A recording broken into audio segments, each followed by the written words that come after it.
congratulations on everything that you're doing. Fear Street Part 2 was so much fun. Oh my gosh, wasn't it? Thank And you.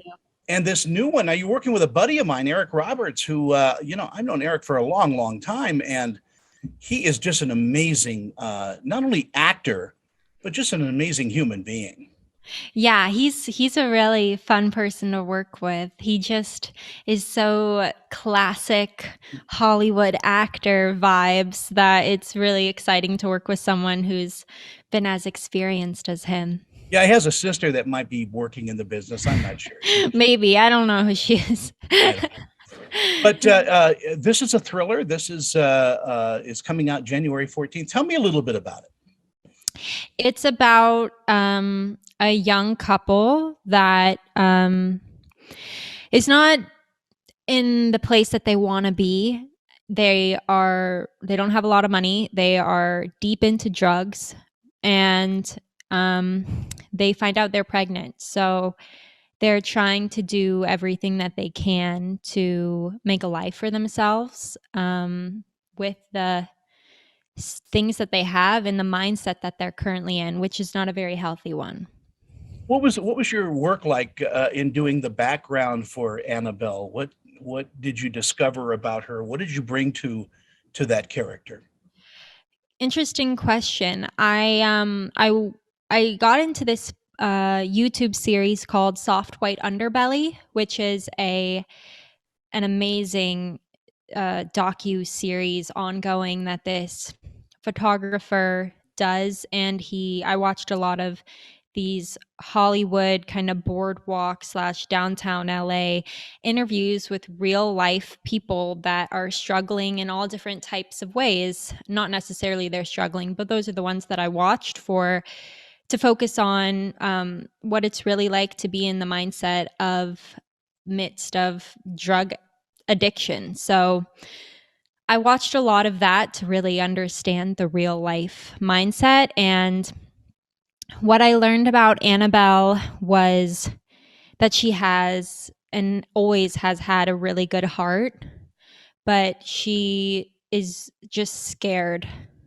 and she doesn't know how to, she's never had the opportunity to really take her power and be safe. So that's why she struggles. And I really wanted her heart to show through during it the whole time. I wanted her to be consistent. I didn't want her to be confusing. And I wanted people to not know what she was going to do, but I wanted people to know where her heart was.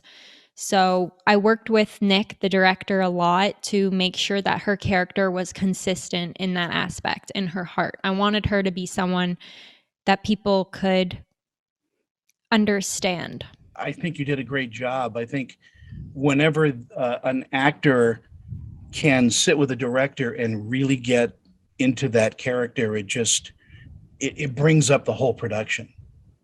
Yeah, I we ended up changing actually a lot of the stuff that Annabelle was doing and saying just because it kind of that's how her storyline started to flow is she was written a lot more violent and a lot more she was written at first even before I came in is doing drugs throughout the movie while she was pregnant, but we changed a lot of the stuff because we wanted the audience to have someone to root for and to connect with.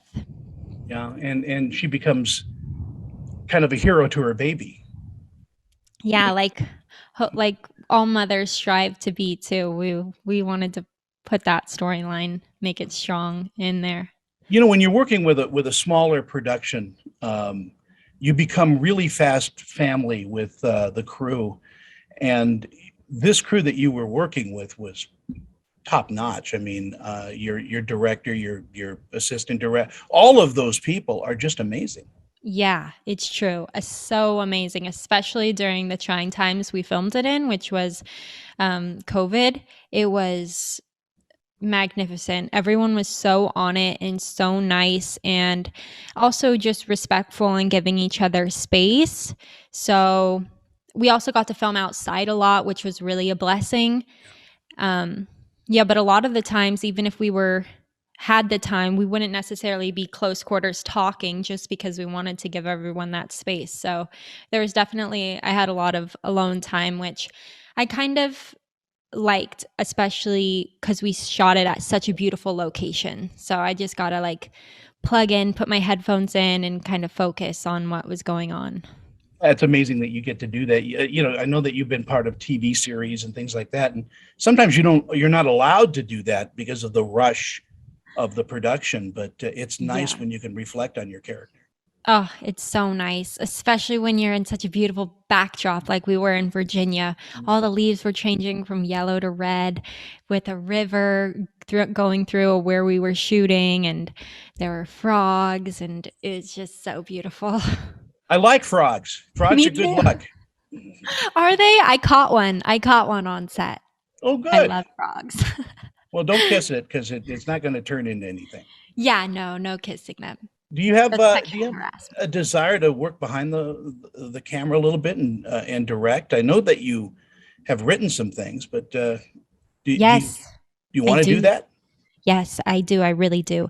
When I started doing theater, I actually wrote and had my hand at directing some shows. And I never really thought I was going to direct or do anything behind the scenes for film.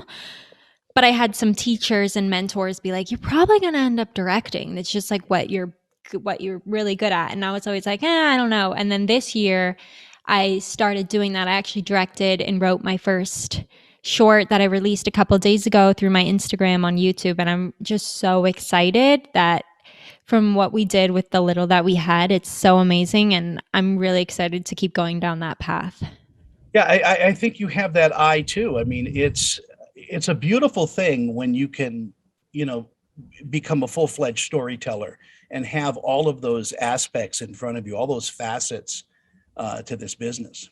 Oh, yeah. And the collaboration that you get to do when you are the god of the film, as we'll call the director, the one that gets to kind of contour, like choose what scene and gets to direct it a little bit more than the actor.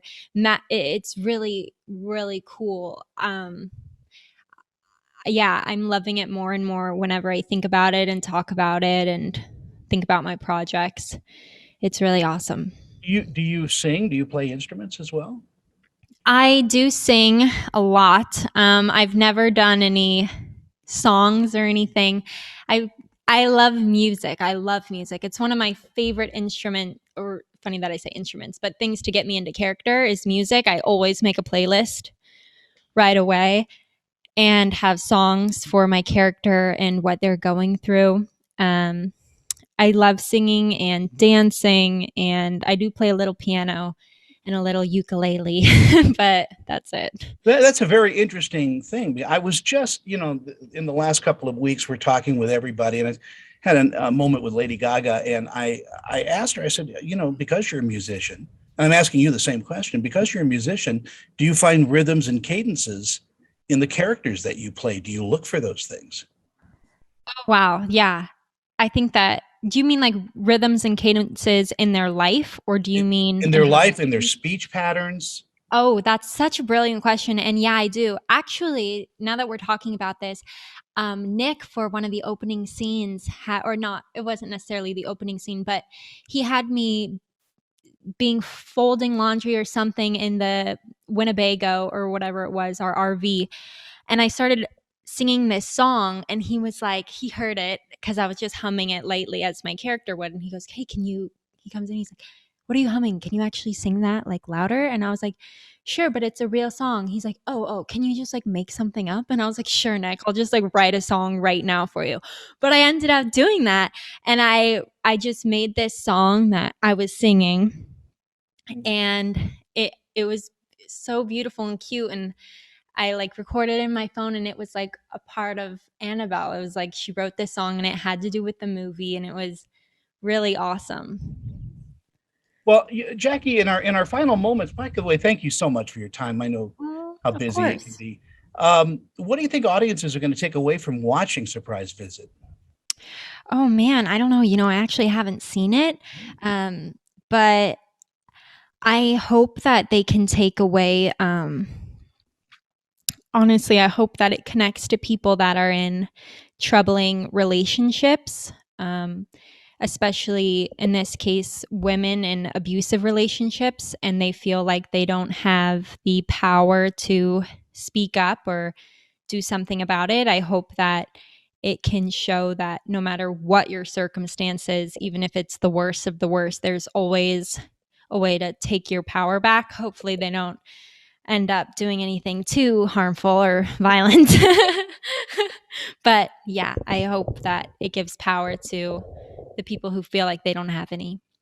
It's a real pleasure getting to know you, and I hope when this movie is released, we get to talk to each other again when you've seen the film. And I've seen bits and pieces of it.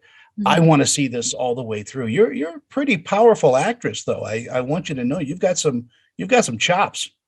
Oh, thank you so much, Tony. I cannot wait to see. And yeah, I'm always here to talk. So just you can reach out to me directly. I'd love to chat.